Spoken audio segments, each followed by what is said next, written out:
नमस्कार, मैं डॉक्टर नरेंद्र गुप्ता एक बार फिर आप सभी का स्वागत करता हूं। ये आज जो मैं केस आपके सामने दे रहा हूं, ये एक होम्योपैथिक डॉक्टर का केस है। ये मेरे वीडियो देखती है और सेमिनार अटेंड करती है, इस तरह ये मुझको जानती है, पर इसने कभी भी मेरे से मुलाकात नहीं की है। तो अब ये जो फ़ोन करके बात कर रही है, तो मैं उसको जो कुछ फ़ोन कॉल मेरे साथ हुई उसको मैंने रिकॉर्ड किया और वो सभी का मैं करता हूँ ताकि आगे आपके केस प्रेजेंट कर सकूँ। तो उस फ़ोन कॉल को मैंने अब पहले पेपर पे लिख लिया होता है ताकि मैं एक एक शब्द रोगी का आपके पास पहुँचा सकूँ। कोशिश करता हूँ कि रोगी की भावनाओं को भी किसी तरह से अपने इस लेक्चर में समावेश कर सकूँ। तो ये एक 30 वर्षीय होम्योपैथिक डॉक्टर का केस है। ये मुझको सेमिनार के माध्यम से जानती है। इसने फोन करके मुझसे इलाज लेने की इच्छा प्रकट करी और यहां पर इसके साथ टेलीफोन पर किए गए वार्तालाप को आपके सामने मैं हूबहू रखने का प्रयास करूंगा ताकि आप रोगी की भावना को भी सही ढंग से समझ पाओ। रोगी की भावना को सही ढंग से समझाना सही होम्योपैथिक औषधि चुनने के लिए बहुत ज्यादा जरूरी होता है। रोगी प्रसन्नतावश बहुत ही उत्तेजित है। जब ये फोन कर रही है तो इसकी बातों में उत्तेजना साफ झलक रही है। रोगी: सर, मैंने YouTube पर आपके बहुत सारे वीडियो देखे हैं। इन्हें देखकर मुझे बहुत ही इंस्पिरेशन होती है। मतलब वो इतनी ज्यादा एक्साइटेड है जैसे उछल उछल के बात कर रही हो। मतलब कि इसको मुझको प्रेरणा मिलती है। सर, मुझको बहुत ही अच्छा लग रहा है कि मैं आपसे आज आपकी आवाज सुन रही हूं। तो इस प्रकार की प्रसन्नता इंसान के मन को हल्का कर देती है। रोगी के इस प्रकार की भावना को हम एक बहुत ही महत्वपूर्ण रूब्रिक में बदलते हैं, लाइट डिजायर फॉर। यानी अभी कुछ उसने ऐसा कुछ अपनी कहानी सुनाना शुरू नहीं किया बीमारी से संबंधित, पर उसके बोलने के अंदाज से ही केस टेकिंग शुरू हो जाती है। केस टेकिंग का कोई फॉर्मेट नहीं होता है। वो जब भी पहला कांटेक्ट रोगी से आपका होता है, चाहे वो SMS के जरिए हो, चाहे व्हाट्सएप के जरिए हो, चाहे फोन कॉल के जरिए हो, चाहे इंक्वायरी लेने के जरिए हो, किसी भी तरीके से हो, उसी दिन से पेशेंट की केस टेकिंग शुरू हो जाती है। उसी में से हमें उसकी भावना को, उसकी पर्सनालिटी को समझना होता है और तभी सही दवाई का चुनाव हो पाता है। तो मतलब रोगी के बात करने के अंदाज से ही केस लेने की शुरुआत हो जाती है। केस लेने का कोई निश्चित फॉर्मेट नहीं बनाया जा सकता है। ऐसा फॉर्मेट बनाकर केस लेना बिल्कुल गलत तरीका है, क्योंकि इस प्रकार के फॉर्मेट में रोगी केवल अपने को एक यंत्रवत का मतलब होता है मैकेनिकल ही बात करेगा। यानी जो शब्द उसके निकल रहे हैं वो ही आप के पास पहुंचेंगे। उसकी भावना, उसका असली जो कैरेक्टर है उस वक्त वो नहीं पहुंच पाएगा। तो इसलिए दवाई का गलत होने की संभावना बहुत ज्यादा होती है। तो इस प्रकार के फॉर्मेट में हमें रोगी की वास्तविक भावनाओं, उसकी वर्तमान मानसिक स्थिति का सही ज्ञान नहीं हो पाएगा। इसलिए केस का फॉर्मेट कभी भी नहीं बनाना चाहिए, बल्कि रोगी को केवल अपने स्वाभाविक अंदाज में बोलने देना चाहिए और उसी वार्तालाप के आधार पर समझने का प्रयास करना चाहिए कि रोगी की वर्तमान मानसिक अवस्था क्या है। ज्यादा सवाल जवाब रोगी से नहीं करने चाहिए। तो उससे फिर वो सोच सोच के जवाब देता है, जो कि फिर उसकी सही पिक्चर नहीं होती है। उसमें उसका बुद्धि का लेवल जुड़ा होता है। तो यही केस लेने का सही तरीका है। इस प्रकार से लिए गए केस से ही सही दवाई का चुनाव किया जा सकता है। अभी रोगी ने केवल 2 सेंटेंस बोले हैं और मैंने आपको कम से कम 10 मिनट का लेक्चर दे दिया है। तो ये हर चीज को बहुत गहनता में समझना जरूरी होता है, तभी एक अच्छा होम्योपैथ बन सकता है। रोगी अति प्रसन्नता भरी उत्तेजना में बात कर रही है। इसी उत्तेजना के कारण वो हंस रही है, जैसे तो पता नहीं क्या उसको खजाना मिल गया है या उसकी वर्षों की मुराद पूरी हो गई है। उसकी यही भावना है, लाइट डिजायर फॉर। वो कह रहे सर आधी तकलीफें तो आपकी आवाज सुनकर ही मेरी कम हो गई हैं। तो कम हो जाना ये भी लाइट डिजायर फॉर है। तो लाइट हमेशा ही हमारी परेशानियों को कम करती है, और जब हमें कोई अपनी मनपसंद चीज मिल जाती है तो हमारी या कोई हमारी मुराद पूरी हो जाती है तो भी हमारा मन बहुत ही हल्का हो जाता है। तो यही लाइट डिजायर फॉर वाली स्थिति है। अभी डिटेल में मैंने लाइट डिजायर के ऊपर अलग रूब्रिक बनाया हुआ है, आप उसको देखकर इसके और बहुत सारे मतलब समझ सकते हैं। रोगी आगे बोलती है, सर एक्चुअली मुझे अपने बारे में आपसे कंसल्ट करना है। सर मेरे अंदर कॉन्फिडेंस बहुत कम है। सर मैंने अभी कुछ समय पहले ही अपनी प्रैक्टिस चालू करी है सर, पर हमारे घर का माहौल थोड़ा सा कंफर्टेबल मतलब मेरे अनुकूल नहीं रहता है, तो मैं स्वयं को बहुत ही लो मतलब बहुत दबी दबी सी महसूस करती हूँ। अब जब ये पहले जो चहक रही थी, वो उछल रही थी खुशी में, अब ये सब बोलते हुए उसकी आवाज एकदम दब गई है, हंसी गायब हो गई है। तो इससे समझ आ रहा है कि ये उस वातावरण में दबी हुई है। तो इसकी जो ये आवाज है उसमें अब उदासी की झलक आ रही है। तो यही जो बोझिल वातावरण था उसके मन में, मेरी आवाज सुन के उसको अच्छा लगा, तो ये बोझिल थोड़ी देर के लिए हट गया। तो इसीलिए इसका रूब्रिक सटीक रूब्रिक बना लाइट डिजायर फॉर। और सर पब्लिक अपीयरेंस में मुझे बहुत ही ज्यादा एंजाइटी फील होती है। इसका मतलब है कि ये जनता के सामने बहुत झिझकती है। एंजाइटी का मतलब ये होता है, मतलब कि सर मुझको कोई थोड़ा सा भी लो कह देता है तो मैं बहुत नर्वस सी हो जाती हूं। इसका मतलब क्या हुआ कि अगर कोई इसको मामूली सी भी नेगेटिव रिमार्क दे दे, जैसे मान लो तो अच्छी नहीं लग रही है, साड़ी अच्छी नहीं है, तेरे को कैसे बोल रही है, तेरे को समझ नहीं है वगैरह, या लेट क्यों आई है वगैरह, कुछ भी, या तूने अच्छे से जवाब क्यों नहीं दिया, एनीथिंग, तो ये एकदम नर्वस हो जाती है। इसको ये नेगेटिव टिप्पणी बोलती है।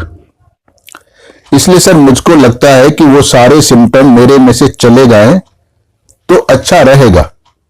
इसके सेंटेंस का मतलब है कि अपनी जिन बातों पर कोई ये कमजोरी मानती है अपनी, उनको यह हटाना चाहती है, मतलब स्वयं को मजबूत करना चाहती है। तो मैं इससे पूछता हूं, अगर ये लक्षण हट जाएं तो ऐसा तुमको शुरू से ही लगता होगा या अभी लगने लगा है? हाँ सर एक्चुअली ये मेरा स्वभाव ही है। सर मुझे लगता है कि कहीं ना कहीं मेरे अंदर कॉन्फिडेंस तो है, पर मैं फिर से अचानक ऐसी क्यों हो जाती हूं? इसको बदला, रूब्रिक में बदला गया एम्बेरसमेंट एलिमेंट्स आफ्टर। अर्थात जब इसको पता चलता है कि वो नर्वस हो रही है तो यह इन बातों को स्वयं की कमजोरी मतलब वीक पॉइंट मानती है, और यह नेगेटिव सेल्फ कॉन्शियसनेस ही एम्ब्रेसमेंट होता है। तो ये हमेशा एम्ब्रेसमेंट नहीं रहती है, परंतु जब भी किसी से जो रिमार्क मिलता है उससे ये लो फील करती है, तब ये एम्ब्रेसमेंट होती है। यानी लो फील करना एक प्रकार की एलिमेंट है, और उसके बाद परेशान हो एम्ब्रेसमेंट है। इसीलिए डॉक्टर केंट का यह रूब्रिक बिल्कुल सही है। तो जो एम्ब्रेसमेंट एलिमेंट आफ्टर, परंतु सॉफ्टवेयर वालों ने इस रूब्रिक को पूरी तरह से बदलकर रूब्रिक की मूल भावना को ही नष्ट कर दिया है। ये एक प्रकार से नादानी हो सकती है, कि मतलब नादानी के कारण उन्होंने कर दिया हो कि उन्हें होम्योपैथी की समझ नहीं है इसलिए कर दिया है, या फिर कुछ जानबूझ के भी ये हो सकता है। मेरे को इसके बारे में डेफिनेट नहीं है आखिर वो लोग ऐसा क्यों कर रहे हैं। तो प्रत्येक रूब्रिक को बदलने से पहले या रिपर्टरी में किसी भी प्रकार का जरा सा भी बदलाव करने से पहले सॉफ्टवेयर वालों को ऐसा करने की स्पष्ट वजह बतानी चाहिए कि ये क्यों कर रहे हैं वो लोग। फिर पाठक स्वयं ही फैसला कर लेंगे कि उनके द्वारा किया गया परिवर्तन उचित है या बिल्कुल गलत है। आगे रोगी बताती है, स्वयं को लेकर सर मैं एकदम से अवेयर हो जाती हूं। सर मुझको अच्छे से मालूम पड़ता है कि मैं नर्वस हो रही हूं, पर मुझे इस नर्वसनेस को कंट्रोल करना नहीं आता है। मतलब ये नर्वसनेस जो है यही नेगेटिव है, यानी negative awareness about one self ही एम्ब्रेसमेंट होता है। मुझे लगा होता है कि मैं नर्वस क्यों हो रही हूं, उस वक्त ये इसको बेचैनी सी हो रही होती है। तो मतलब मैं आगे पूछता हूं, मतलब ये जानते हुए कि तुम नर्वस हो रही हो, स्वयं को कंट्रोल नहीं कर पाती हो। हाँ सर, हाँ, मुझे ऐसे लगता है अगर मुझे लोग ऑब्जर्व कर रहे हैं या मैं प्रॉपर दिख नहीं रही हूं या तो फिर मुझे ऐसे स्टूपिड से ख्याल आने लगते हैं। और सर मेरे घर की जो सिचुएशन भी है ना सर, वो भी ऐसी है सर, मैं शादी के बाद लड़की पर मतलब शादी के बाद थोड़ा सा रेस्ट्रिक्शन तो रहता ही है। अब ये लड़की ये जो बोल रही है, ये बोलते बहुत ही झिझक रही है। झिझकने का मतलब क्योंकि अपनी परिवार की बातें सामने नहीं लाना चाहती, पर इसको मालूम है कि केस देने के लिए सब जरूरी होता है सर। और मेरा परिवार भी बहुत ही ज्यादा एजुकेटेड नहीं है सर, पर इसलिए मेरे ऊपर कोई किसी प्रकार का कोई दबाव तो नहीं है। अब मुझे लगता है कि मुझे भी उनकी कुछ मदद करनी चाहिए, पर सर मुझे अपने में ही कॉन्फिडेंस थोड़ा सा कम लगता है। तो मैं सिर्फ मतलब कि तुम मरीजों को ठीक नहीं कर पाती हो क्या, ये कहना चाह रही हो क्या तुम? हाँ सर, मुझे लगता है कि मुझे क्लिनिक पर ज्यादा समय देना चाहिए, पर क्लिनिक से ज्यादा मुझे घर पर ज्यादा तकलीफ होती है सर। मैं घर पर जाती हूं तो बस बहुत ज्यादा दबाव में आ जाती हूं। मेरे सास ससुर घरेलू लोग हैं, पर मुझे उनकी नेचर को लेकर काफी तकलीफ होती है। अब ये बताते समय थोड़ा हंस रही है, मतलब अपनी झिझक जो भी कुछ नेगेटिव बातें बोल रही है उसको हंसी में छुपाना भी चाह रही है और बताना भी चाह रही है। मतलब उसको स्वयं को लग रहा है कि वो कैसी खराब बात कर रही है, इसी से वो एम्ब्रेस हो रही है और उसी एम्ब्रेसमेंट को प्रभाव को कम करने के लिए हंसी हंस रही है। पर सर उनका स्वभाव कुछ ऐसा है, मतलब कि सर बस मुझको ना कुछ भाता नहीं है उनका स्वभाव। सर एक्चुअली शुरुआती दिनों में तो बहुत ही ज्यादा तकलीफ हो गई थी मुझको, कि जब वो कुछ बोल देती थी मतलब सास, तो मैं अपने को एक्सप्रेस नहीं कर पाती थी। अब ये आगे मेरे रिमार्क हैं। ये दर्दनाक और शर्मनाक स्थिति भारतवर्ष की लगभग सभी बहुओं के साथ होती है। इसके लिए मैं पूरा दोष लड़की के माता पिता को देता हूं, जो लड़की को ससुराल वालों की गलत बात सहने की ट्रेनिंग देते हैं, बल्कि लड़की को उसके जन्म से ही उसको हर हालत में अपने आत्मसम्मान से जीने की ट्रेनिंग देनी चाहिए। और माता पिता को भी लड़की को यह सोचकर नहीं छोड़ देना चाहिए कि लड़की का कन्यादान कर दिया तो अब तो वो ससुराल ही उसका घर है। इसलिए लड़की बहुत कमजोर और अकेली हो जाती है। माता पिता को हर हालत में अपनी बेटी का ही साथ देना चाहिए। अब ये मेरी व्यक्तिगत राय है, बाकी तो आप जैसा मर्जी करें। तो ये आगे बताती है, तो सर बस मैं रोने लगती थी, कुछ बोल नहीं पाती थी। अब 2-3 दिनों तक तो मेरा मूड बहुत अपसेट रहता था, लेकिन सामने वाले से बात करने की इच्छा नहीं होती थी। इसलिए ससुराल आने पर मैं स्वयं को बहुत प्रेशराइज महसूस करती थी। मतलब कि सास बहू में जो कुछ भी छोटा मोटा चलता रहता है ना सर, वो सब चलता था कि तूने ये नहीं किया, तूने वो नहीं किया, सब्जी ऐसी क्यों बनाई, ये चीज यहाँ क्यों रख दी, वहां क्यों रख दी, तूने ऐसा क्यों बोला, ऐसा क्यों नहीं बोला। उसमें उनका थोड़ा सा मतलब कि सर मैं अब क्या बोला आपसे मुझे पता नहीं चल रहा कि मुझे ये सब बात आपको बतानी चाहिए या नहीं बतानी चाहिए, पर सर मुझे उनका व्यवहार बिल्कुल भी पसंद नहीं है। अब क्योंकि मेरे जो घर में है मतलब मायके में सब लोग बहुत एजुकेटेड हैं और वो सब कुछ प्रैक्टिकली सोचा जाता है मेरे घर में, इमोशनली कम सोचा जाता है। पर यहाँ एकदम उल्टा है, यहाँ सब इमोशनल ज्यादा सोचते हैं और प्रैक्टिकल कोई है नहीं। अब मैं दोनों चीजों में पढ़कर अब मुझे समझ नहीं आता कि मैं क्या करूं, मतलब कि कैसे बर्ताव करूं। मैं हर बात से इमोशनली बहुत अपसेट हो जाती थी, किसी से अपने मन की बात नहीं बता पाती थी। यहाँ पर ससुराल में तो कोई है ही नहीं, यह ससुराल में मुझे अपने मन की बात शेयर करने वाला इंसान कोई मिलता नहीं है और मैं फ्रेंड भी काफी कम बनाती हूं। मैं बहुत ही रिजर्व किस्म की लड़की हूं। आपसे तो मैं सर सब कुछ फटाफट बोले जा रही हूं, क्योंकि मुझको लग रहा है कि आप मेरी बात को समझ रहे हैं।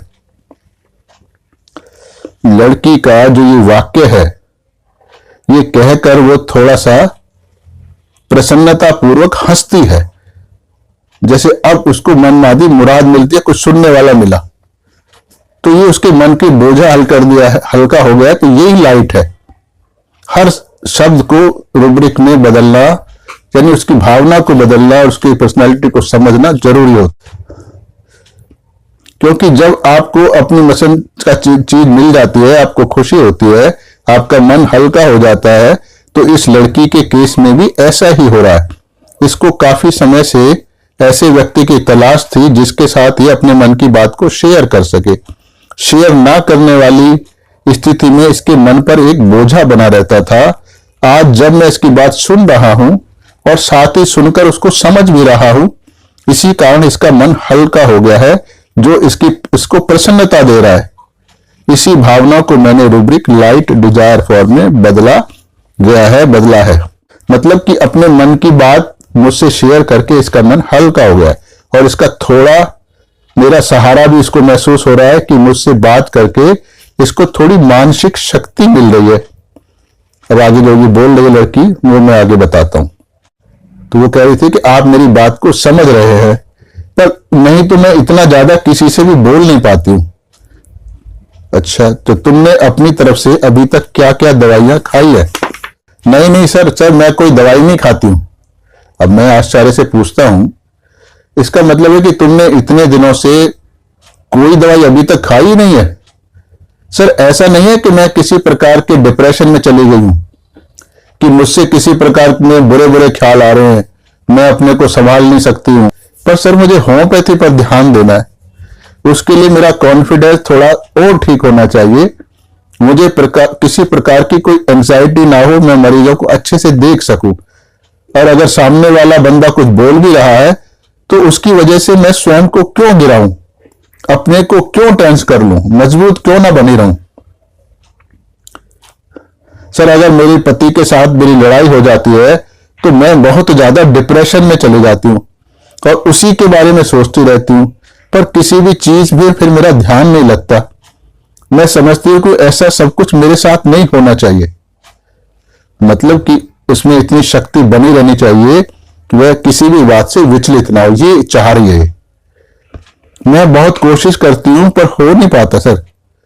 तो इतना सब बताकर वो चुप हो जाती है, जैसे तो स्वयं को पुनः बैलेंस करने की कोशिश कर रही है, हिल रही है जैसे बताते बताते, और कुछ ही क्षणों बाद अपने को बैलेंस करके वो फिर बोलना शुरू करती।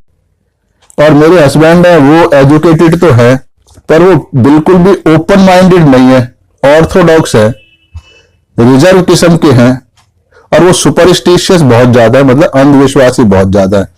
और मेरी सास भी बहुत ज्यादा है अंधविश्वासी, मतलब कि वो जादू टोना वगैरह वगैरह सब में विश्वास करते हैं, पर मुझको उसमें कोई प्रॉब्लम नहीं है, वो करेगा अपने विश्वास, पर वो बिल्कुल भी प्रैक्टिकल नहीं करो। ये एक प्रॉब्लम थी।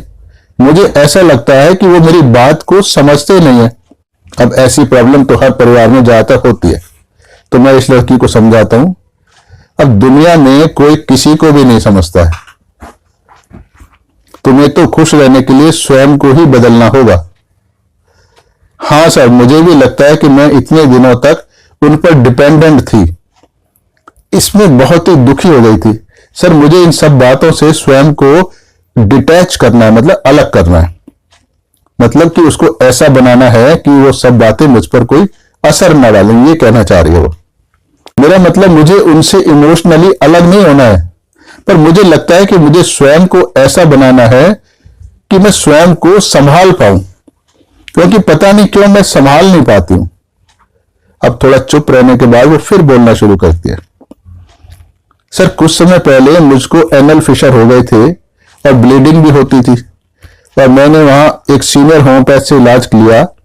कोई यहाँ डॉक्टर का नाम बताती है, उसको मैं जानता हूं, पर मैं किसी का भी पर्सनालिटी को वीडियोस में रिवील नहीं करता हूं। तो होम्योपैथ से इलाज लिया था, तो उन्होंने कहा था कि तुम्हें थोड़ा आराम तो आ जाएगा, पर यह फिशर पूरी तरह जाएगा नहीं, यह फिशर भी मुझे होता ही रहता है। अब ये जो डॉक्टर ने भी इसको ये सलाह दिया, हालांकि वो बहुत मशहूर और बड़ा डॉक्टर है, तो ये बात ठीक नहीं है, क्योंकि फिशर की बीमारी पूरी तरह से ठीक हो जाती है और इसकी भी हो जाएगी। तो मैंने पहले भी इस बीमारी के कई वीडियो अपलोड किए हैं जिसमें बताया कि ये ठीक हो गई थी। अब ये रोगी आगे, मैं समझती हूं कि मैं स्वयं को कुछ बहुत ज्यादा सप्रेस करती हूं, तो उससे मुझको ये हो जाता है। मतलब अपने को इमोशनली जो सप्रेस करती है उसकी वजह से एनल फिशर होता है, ये इसका अपना मानना है।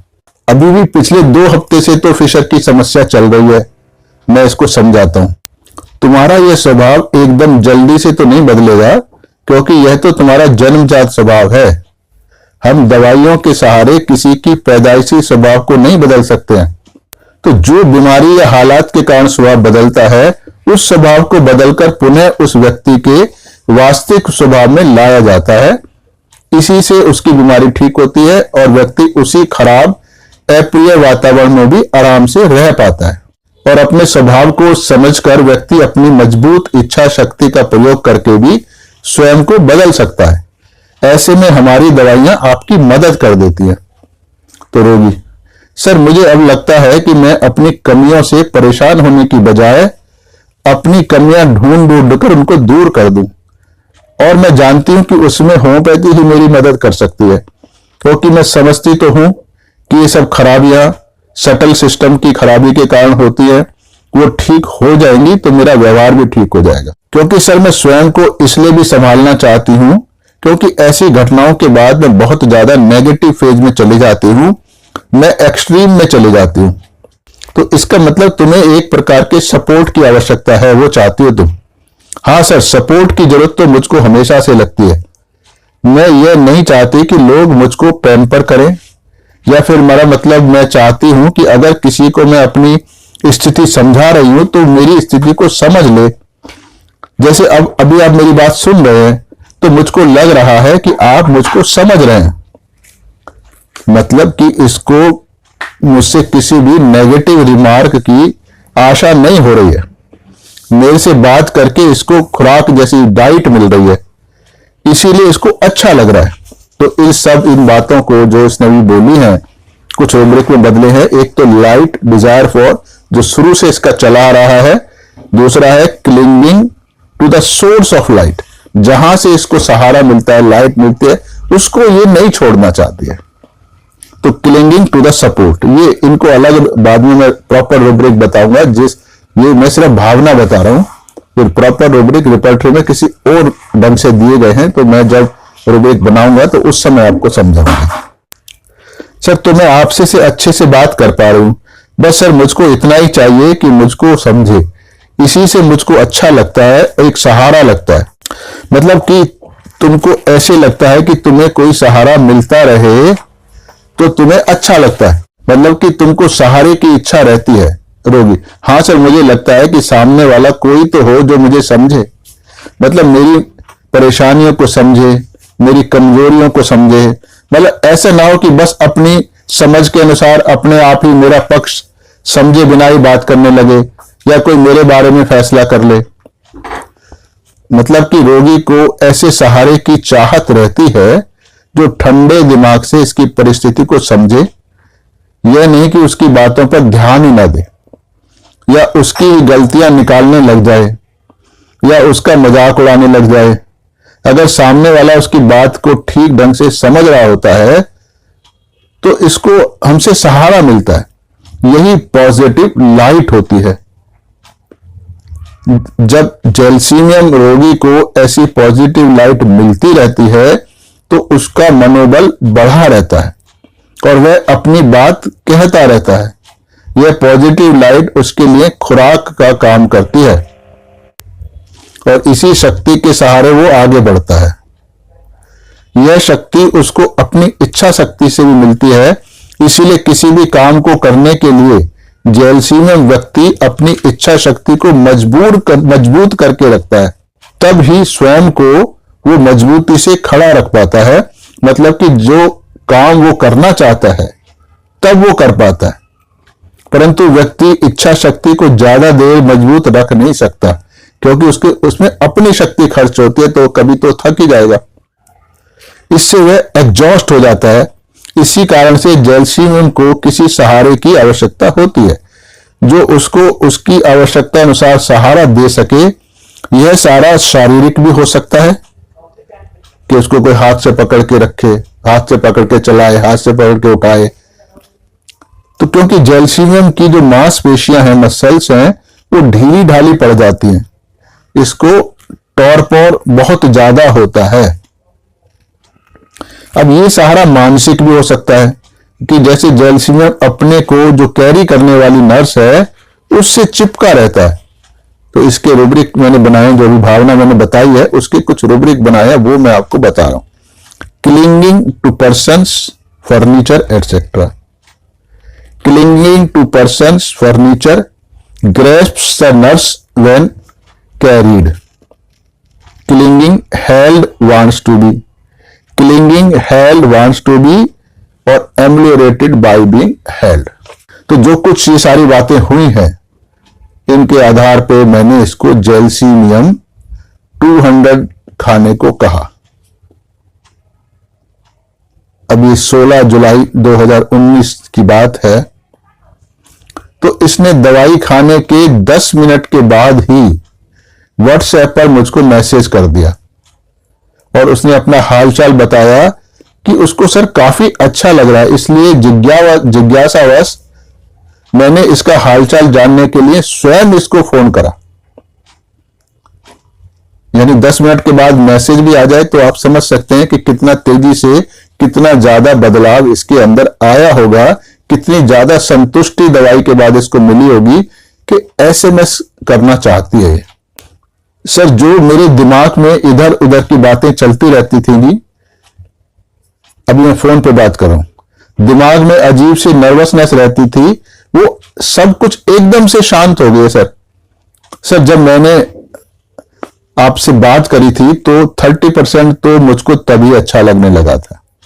उसके बाद जब मैंने आपके द्वारा जो बताई गई जैल्सीनियम खा ली, तो जो मैं सोच रही थी कि ऐसा है वैसा है, वो सब चीजें एकदम से मेरे दिमाग में बंद हो गई।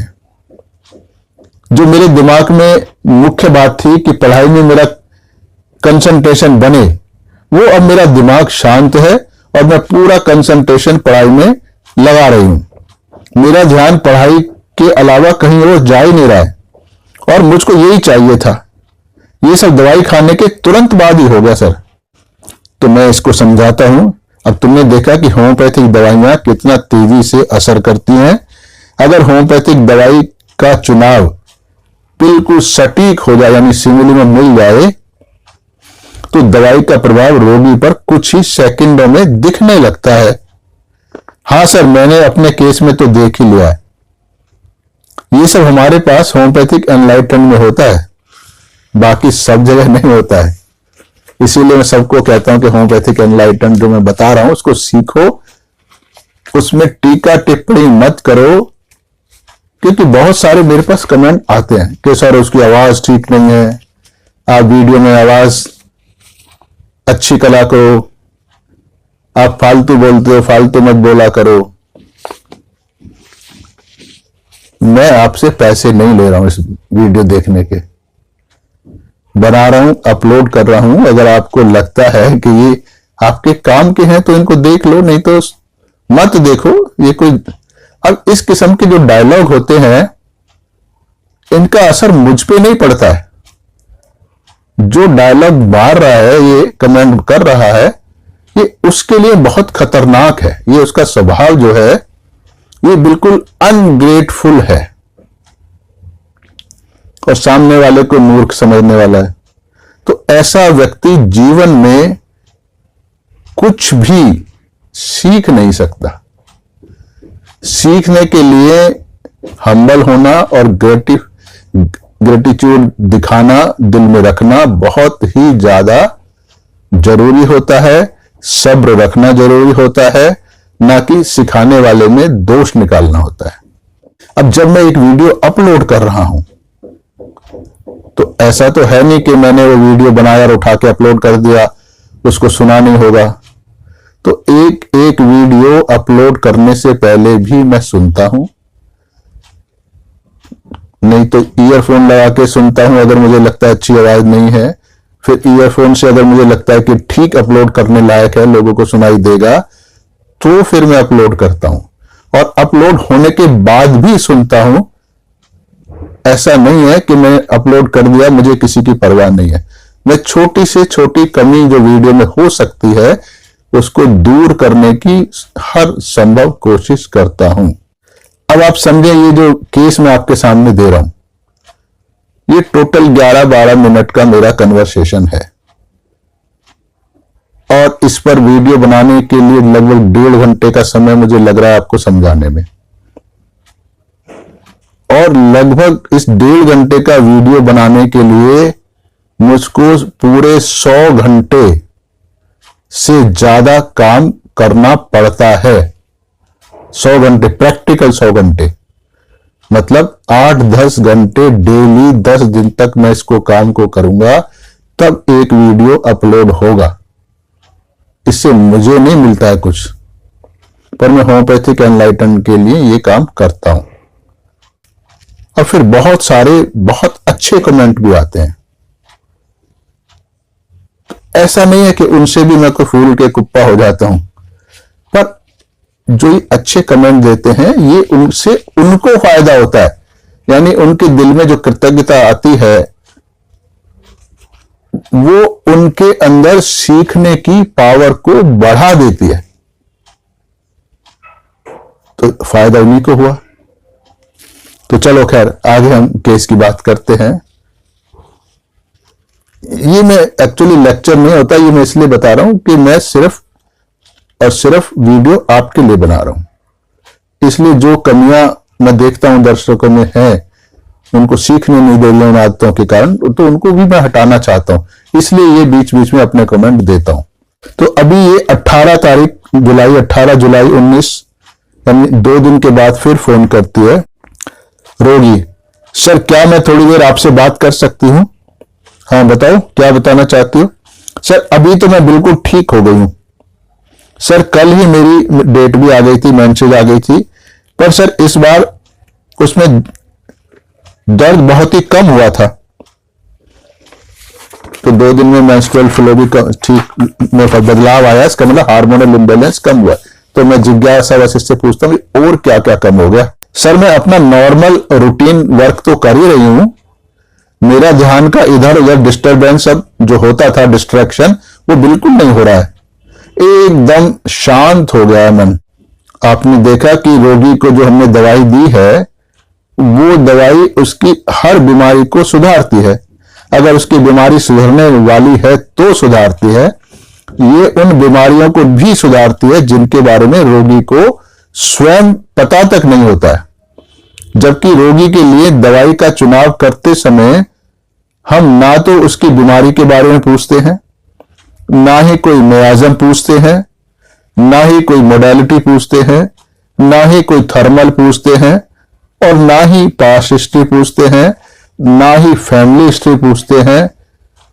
कुछ नहीं पूछते हैं। जो मरीज बता रहा है उसको ध्यान से सुनते हैं, उससे उसके व्यक्तित्व का पता लगता है कि इसकी मानसिक स्थिति क्या है, उस पर सिलेक्शन करते हैं दवाई का और उसी पे दवाई दे के देते हैं।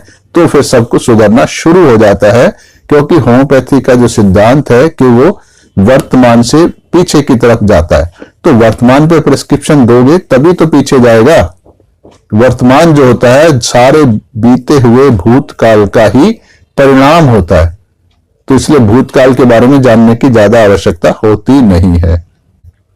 ये इसलिए होता है क्योंकि हम रोगी की जो डिस्टर्ब वाइटल हार्मोनी को सिमिलिमम देकर रिस्टोर कर देते हैं, तो फिर रोगी का वाइटल फोर्स स्वतः ही स्वयं को रिपेयर कर लेता है, जिसके कारण वर्तमान में रोगी के शरीर एवं मन की सभी सही हो सकने वाली बीमारियां सही होने लगती हैं, और जो बीमारी सही नहीं होने लायक होती वो कभी भी सही नहीं हो पाती है। इसलिए जो होम्योपैथ बड़ी बड़ी लाइलाज बीमारियों को ठीक करने का दावा करते हैं या वादा करते हैं, असल में वो जनता को गुमराह कर होम्योपैथी का ही नुकसान कर रहे होते हैं। इस तरह वो 2-4 मरीज तो फंसा लेते हैं, पैसा कमा लेते हैं, पर होम्योपैथी का तो बहुत बड़ा नुकसान कर देते हैं। और वाइटल फोर्स की जो फंक्शनिंग सही हो जाने के कारण रोगी को भविष्य में होने वाली बड़ी बड़ी बीमारियां भी नहीं हो पाती है, यानी उसका सेहत अच्छी बनी रहती है। तो इस प्रकार व्यक्ति की सेहत धीरे धीरे अच्छी और भी ज्यादा अच्छी होती चली जाती है। तो रोगी अगर 50 वर्ष की आयु में हमारे पास इलाज के लिए आता है तो 4-5 वर्ष इलाज में रहने के बाद उसकी वास्तविक आयु तो 54-55 हो जाएगी, परंतु जो उसका स्वस्थ होगा वो वैसा ही हो जाएगा जैसा कि वो 40-50 साल की उम्र में था।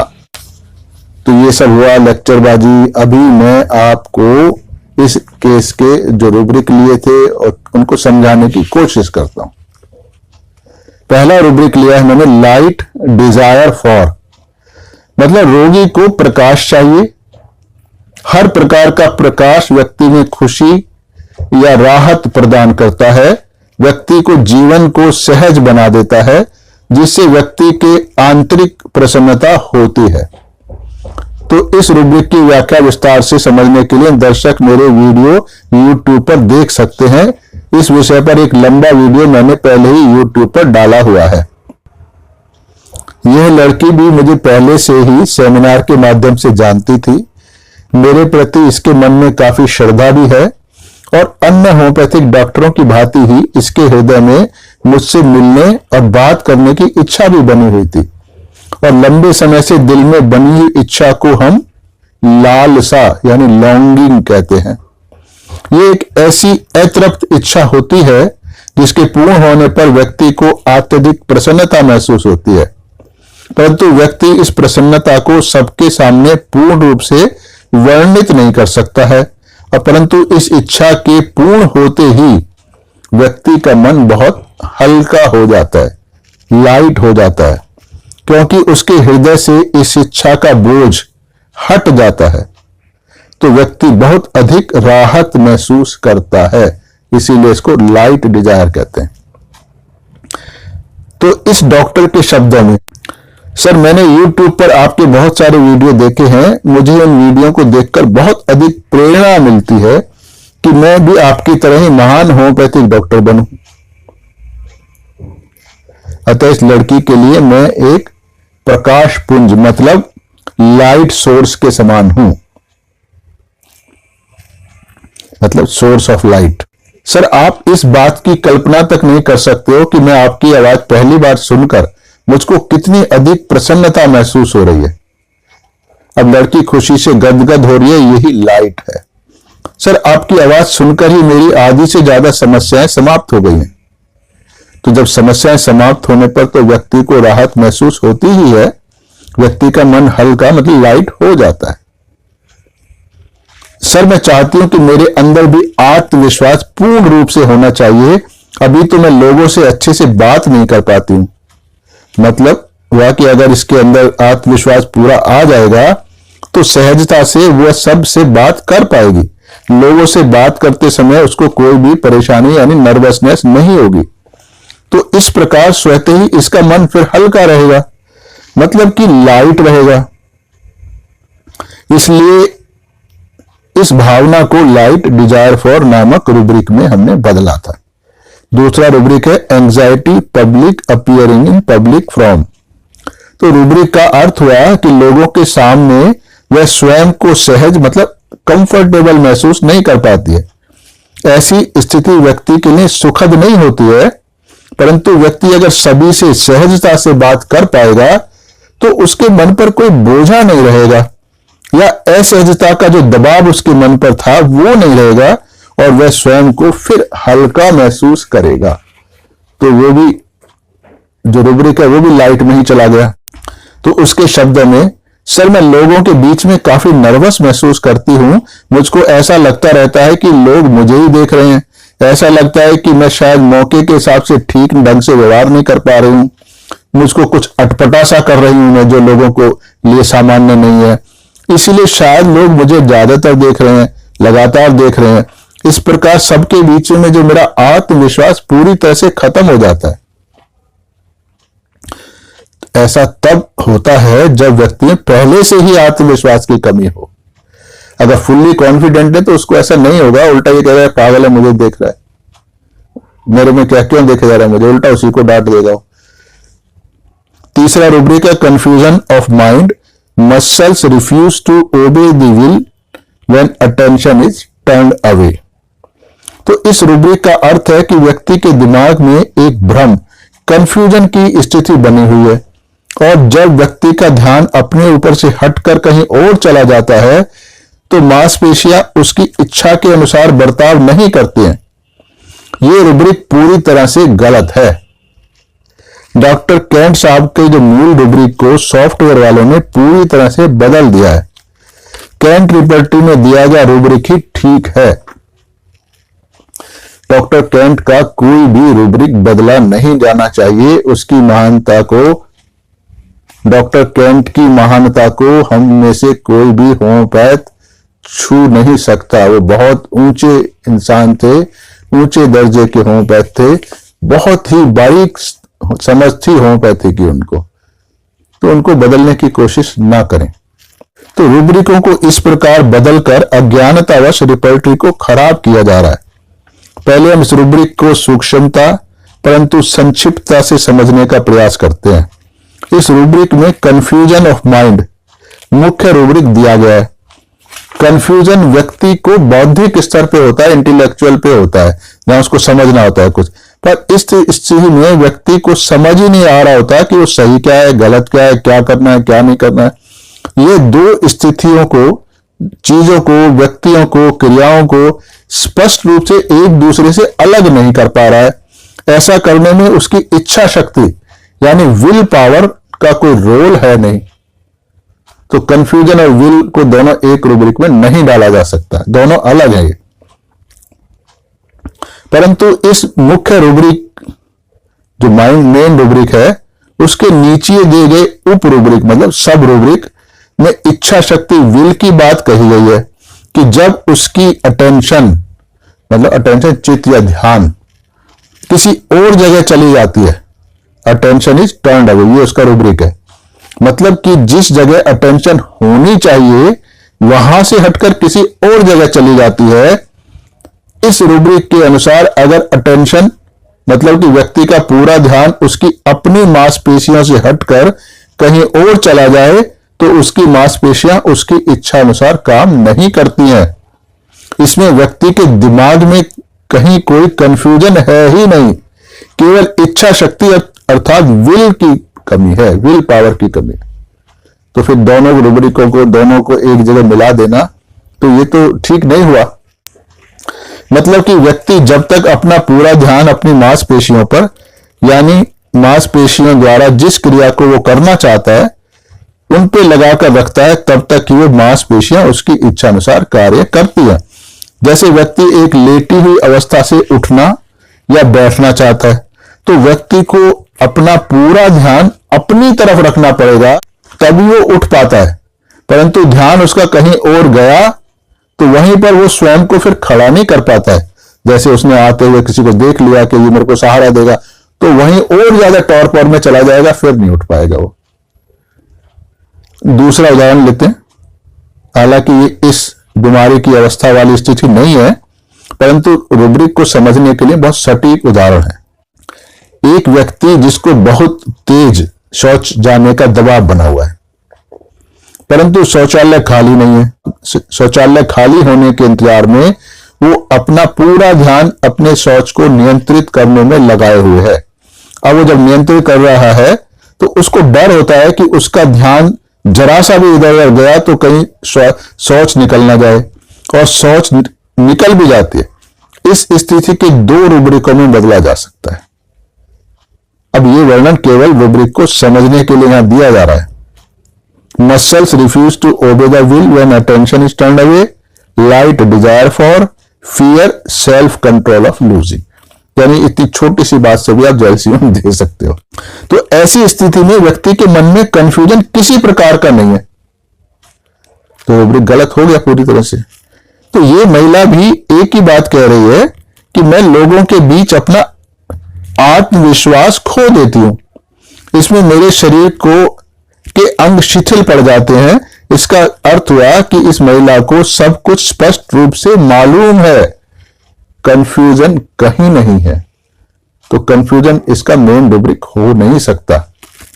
पर कह रही है कि जब ये लोगों के मध्य होती है तो अपना आत्मविश्वास खो देती है, जिस कारण से इसको अपने अंगों पर नियंत्रित नहीं रह पाता है, वो ढीले शिथिल पड़ जाते हैं। तो इसका मतलब है कि जब इसका ध्यान अपने ऊपर से हटकर अन्य लोगों पर जाता है, जो कि बड़ी एक स्वाभाविक प्रक्रिया है कि जब हम दूसरे से मिल रहे होते हैं तो हमारा ध्यान दूसरों पर ही जाता है, तो उसको मांसपेशियां या कहें कि सभी अंग पूर्णतः शिथिल पड़ जाते हैं।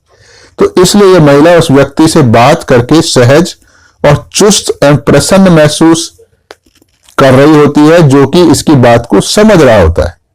इस पर किसी भी प्रकार का नकारात्मक टिप्पणी नहीं कर रहा होता और ना ही इस महिला को उस व्यक्ति से किसी नकारात्मक टिप्पणी की कोई आशा रहती है। अर्थात उस व्यक्ति से बात करते समय इस महिला के दिमाग पर कोई दबाव नहीं रहता है। तो ये हुआ light desire for, light desire positive light. तो ये मुझसे बात करते करते बार बार कह रही थी कि मैं आपसे इतने आराम से और इतने खुलकर अपने मन की बात कह पा रही हूं, क्योंकि मुझे लग रहा है कि आप मेरी बात को सुन रहे हैं और समझ रहे हैं। यही जैल्सियम रोगी के लिए पॉजिटिव लाइट है। जबकि ये अपनी सास के सामने अपनी बात कह नहीं पाती है, क्योंकि इसके मन पर सास का दबाव बना रहता है। अर्थात वहां से ना तो इसको लाइट मिल रही होती है और ना ही इसका ध्यान अपनी तरफ रह पाता है। अर्थात इसका ध्यान अटेंशन स्वयं से हटकर सांस पर चला जाता है कि वो क्या बोल रही है, जिसके कारण इसकी अपनी मांसपेशियों पर से नियंत्रण खत्म हो जाता है। ये जैल्सियम रोगी का एक विशेष लक्षण है। हेल्ड, एमलियोरेटेड बीइंग हेल्ड, कि उसको अगर कोई सहारा दे तो उसको अच्छा लगता है। मतलब कि वह किसी और की शक्ति के सहारे ही आगे बढ़ पाता है। सहारा किसी कमजोर को शक्तिशाली के द्वारा दिया जाता है। जैसे अगर कोई पौधा एक तरफ झुक रहा है तो हम उसको सीधा खड़ा करने के लिए किसी मजबूत डंडे आदि के सहारे बांध देते हैं। यहां पर डंडे ने उस पौधे को सीधा खड़ा रखा हुआ है, तो डंडा हटाया तो पौधा नीचे गिर गया या गिर जाएगा। छोटा बच्चा जब खड़ा होना सीखता है तो बहुत लड़खड़ाता है, परंतु उसको जरा सा भी सहारा दिया जाए, जैसे छोटा सा उंगली का सहारा भी बच्चे को पकड़ा देते हैं, तो बच्चा फिर आसानी से खड़ा हो जाता है। मतलब कि हेल्ड उसी चीज को करा जाता है जो कि स्वयं इतनी शक्तिशाली नहीं है, जो कि स्वयं के दम पर खड़ी रह पाए, बढ़ पाए या चल पाए। अब ये लड़की भी कह रही थी कि सर मैं अभी आपसे इतनी बातें बिना झिझक के कर पा रही हूं, क्योंकि मुझे लग रहा है कि आप मुझको समझ रहे हैं। मतलब जैसे तो इसने मेरे द्वारा जो क्योंकि मैंने इसको कोई नेगेटिव बात बोली नहीं और ना ही इसको उम्मीद थी कि मैं कुछ बोलूंगा, अतः इस प्रकार से बोलते समय उस पर मेरे विश्वास की शक्ति का सहारा उसको मिल रहा था। इस कारण अपने वार्तालाप को जारी रख पाई। जैसे तो मेरा उसको स्नेह भरा सहारा उसको बोलते रहने की शक्ति प्रदान कर रहा था, इसी कारण से वह बिना झिझक बोल पा रही थी। मेरा जरा सा भी नेगेटिव रिमार्क या नेगेटिव एक्सप्रेशन उसके आत्मविश्वास को डगमगा देगा, जिस कारण वो आगे स्पष्ट रूप से बोलना जारी नहीं रख पाएगी। अतः इस रूब्रिक का जो सत्व हुआ यानी जीष्ट हुआ कि वह स्वयं को ठीक प्रकार से बनाए रखने के लिए उसको किसी मजबूत प्यार भरे सहारे की आवश्यकता पड़ती है। यह सहारा किसी भी प्रकार का हो सकता है, जैसे कि किसी प्रकार की दवाई का नियमित रूप से सेवन करने की आवश्यकता होना। जैसे डिप्रेशन के रोगी को अपने को सही मूड में रखने के लिए दवाई का सहारा लेते रहना पड़ता है। अगर वो लोग दवाई ना खाएं तो वो ठीक ढंग से चल भी नहीं पाते हैं। इसी प्रकार कुछ लोगों का दूसरों के द्वारा प्रशंसा मिलती रहे तो वो अपना काम फिर कर पाते हैं। तो प्रशंसा का जरा सा भी अभाव इन लोगों के काम करने की हिम्मत को तोड़ देता है। कुछ लोगों को प्रसिद्धि मिलती रहती है तो वो लोग अच्छा प्रदर्शन करते रहते हैं। अर्थात उनकी प्रसिद्धि उनको सहारा देती रहती है, थामे रखती है। तो अपनी इस कमजोरियों का व्यक्ति को पूर्णतः एहसास होता है। इसी कारण से वह किसी न किसी प्रकार के सपोर्ट के सहारे चलता है, उसकी इच्छा रखता है। इस कारण ये लड़की बोल रही है कि सर, हमें दूसरों में दोष ढूंढने की अपेक्षा या दूसरों को दोष देने की अपेक्षा स्वयं को ही सुधारने का प्रयास करना चाहिए। इसका मतलब है कि इस लड़की को अपनी कमजोरियों का पूरा एहसास है, इसीलिए वह अपनी इस कमजोरी को हटाकर स्वयं को बलिष्ठ बनाने की बात कर रही है। सर, जब मैं किसी से बात कर रही होती हूं तो मैं अगर यह महसूस करूं कि सामने वाला मेरी बात को समझ रहा है, मैं तभी उससे ठीक ढंग से आत्मविश्वास से बात कर पाती हूं, तभी मैं स्वयं को सहज महसूस कर पाती हूं। सर, मैं तो केवल इतना चाहती हूं कि ऐसा कोई तो हो जो मेरी बात को अच्छे से समझ पाए। ऐसा व्यक्ति उसके मनोबल को एक सहारा देता है। हेल्ड बीइंग अमलोरेट, यह वह स्थिति है जहां वह स्वयं को सहज, मतलब कि अच्छा, सहज, सुविधाजनक महसूस कर पाती है। रोगी की इस भावना को इस रूब्रिक, मतलब कि लाइट डिजायर फॉर पॉजिटिव के रूप में लिया जा सकता है। अगला रूब्रिक है एलिमेंट्स फ्रॉम फ्राइट, अर्थात अचानक बहुत तीव्र डर जाने के कारण होने वाली व्याधियां। यह लड़की बताती है कि शादी के तुरंत बाद उसकी सास से उसकी तकरार हुई, तब उसके भयानक और अटपटे व्यवहार के कारण ही वह बहुत ज्यादा डर गई थी। तभी से उस डर ने मेरे मन पर एक गहरा प्रभाव छोड़ा हुआ है। मैं अभी भी अपनी सास से बहुत ज्यादा भयभीत रहती हूं। तो यह भयभीत रहना एक एलिमेंट है, डिजीज नहीं है। ये कोई बीमारी, मतलब डिजीज नहीं है। Element from fright, ordeal of an, ये अगला रूब्रिक है।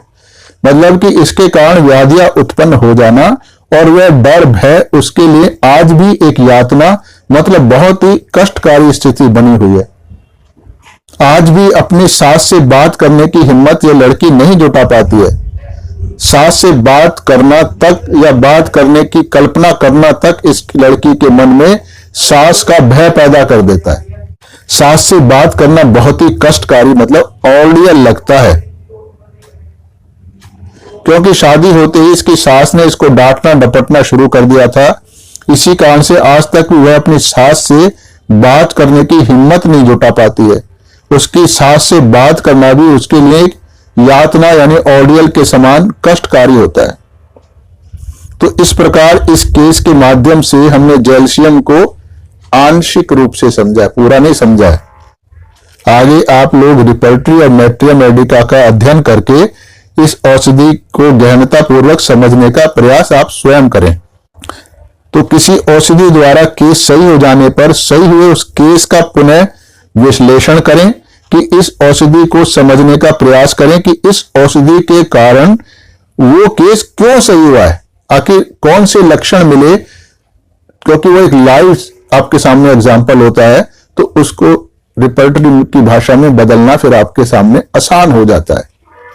औषधि का अध्ययन करने का सबसे अच्छा तरीका यही है कि केस सही होने के बाद उसको और ज्यादा गहनता में अध्ययन करें। धन्यवाद।